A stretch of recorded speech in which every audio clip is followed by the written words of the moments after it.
Fridays are awesome. It's good you could join us for this Halloween edition of CNN Student News. I'm Carl Azus at the CNN Center.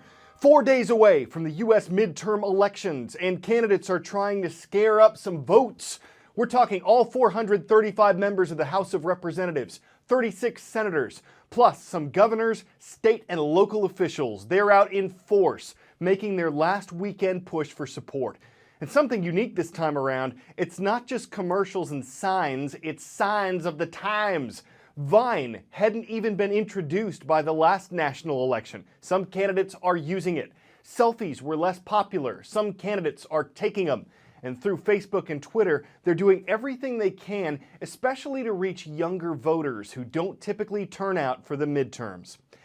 If Reed Wiseman and Barry Wilmore want to vote, they're going to need absentee ballots. They're two of the 6 people aboard the International Space Station right now.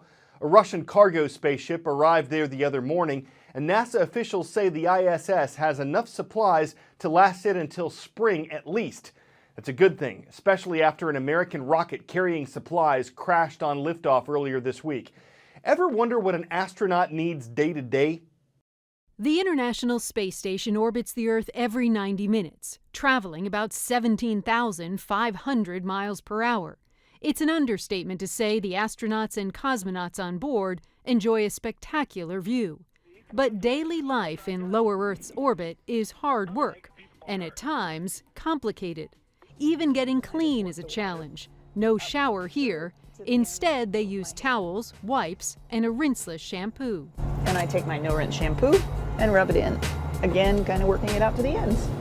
On board this $100 billion research laboratory, there are never more than 6 crew members at a time. They stay for about 6 months, which can feel like an eternity living on pre-packaged food. We use a lot of the same items the military uses, the meals ready to eat, the MREs. Every so often, supply ships, like the one that exploded this week, bring fresh fruit and vegetables. Around our dinner table, this is a table for 6. We don't have plates. Of course, we don't need plates in space because, again, everything would just float away. There are no refrigerators in space, and salt and pepper only in liquid form. Otherwise, the particles would be airborne, clogging air vents or getting in an astronaut's eye. Peanut butter on a specially packaged tortilla is a space station staple. A weightless tortilla. Okay, we got 1 tortilla. Whoa, got away. Most of the day is spent working on science experiments that only a microgravity environment can provide. There are also medical experiments, which can judge how well their bodies adjust to life in space for long periods of time. Of course, sometimes there are spacewalks. Otherwise, it's more mundane stuff, like what you might do at home back on Earth. If you got to change out some filters, or you got to, light bulbs burned out, you got to go take time to go change the light bulbs out. And while you may be weightless in space, exercise is a must, using equipment you won't find on Earth, like this treadmill. We attach, by these rings, the harness to a system of hooks and bungee cord. If you're wondering about a bathroom break during the day, thanks to microgravity, using this tiny toilet isn't easy. And of course, you do have your privacy. There's a little door. Sleeping is easier, as long as the astronauts remember to tie down their sleeping bags. When the mission is complete, a Soyuz spacecraft brings them back to Earth.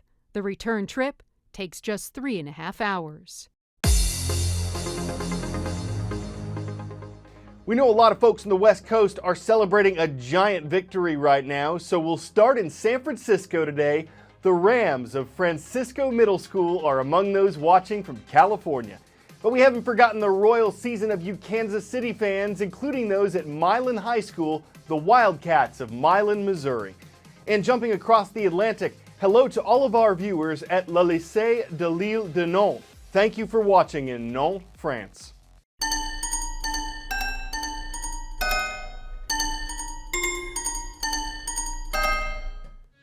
Okay, that was creepy. Here are some interesting and useful facts about Halloween. 1. The National Retail Federation says Americans will spend a total of $7.4 billion on Halloween stuff this year. That's more than $23 for everyone in America. 2. A record number of people are expected to participate. Why? Because it's Friday. Awesome. It's not a school night. 3. The most popular costumes for kids this year, Teenage Mutant Ninja Turtles are back, and characters from the movie Frozen will join them. If that bugs you, you gotta let it go. 4, Halloween can be a dangerous holiday. Pedestrians and bicyclists are more likely to be hit by cars this time of year. So 5, if you go out or take your little brother or sister, stick to sidewalks when you can. Don't let a mask block your vision. Go with friends. And look for candy that's factory wrapped. Avoid stuff that's homemade by people you don't know. 2 Halloween traditions include jack-o'-lanterns and ghost stories. The first probably came from the British Isles, but instead of a pumpkin, it's likely people carved a large turnip to light. As for ghost stories, well, the more historic a place is, the more likely it is to have them. And 2 very historic places in the U.S. include the White House and Capitol building. During election season, the focus is the nation's future. But some of the most told stories in Washington come from the past, or maybe the present, depending upon how one looks at it. Politicians who can't seem to let go of their seats, or maybe it's the town that can't let go of them. The halls of government and the president's home have their share of ghost stories. The more prominent the president, the more prominent in ghost lore, like Abraham Lincoln. Yeah, he's the rock star of all ghosts at the White House, no question about it. First Lady Grace Coolidge thought she saw him in the Yellow Oval Room looking out over the Potomac contemplatively in the 1920s. First ladies didn't just tell stories, some have their own stories. Abigail Adams, who famously hung the president's laundry in the East Room because it was unfinished when the Adams moved into the house.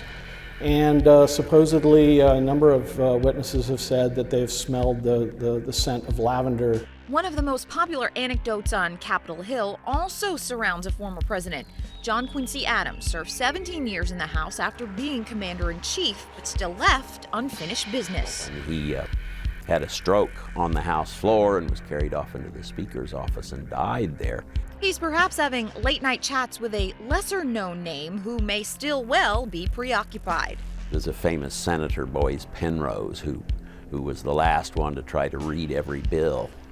And he was a bachelor and would spend evenings in the Capitol reading, and he had a rocking chair, and so people said later that they could hear that rocking chair still going on. Most of the stories are about 19th century figures, likely relayed before technology turned the news cycle nonstop. All these years later, still part of the town's history.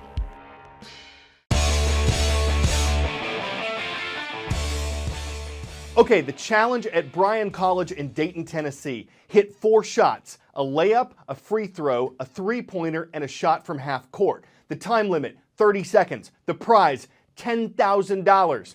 The chance that a soccer player with a broken finger who's never played competitive basketball would make it? Come on.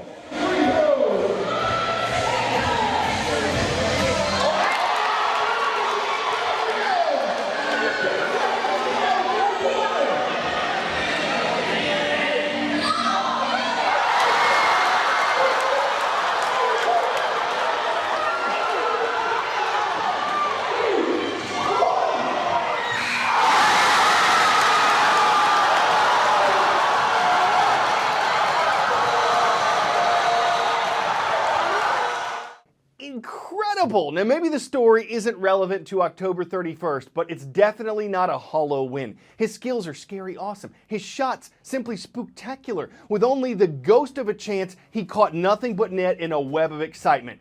You knew you weren't going to get through this without a little punkin. CNN Student News returns Monday with our clock set back 1 hour. Don't forget to fall back Saturday night and have a happy and safe Halloween.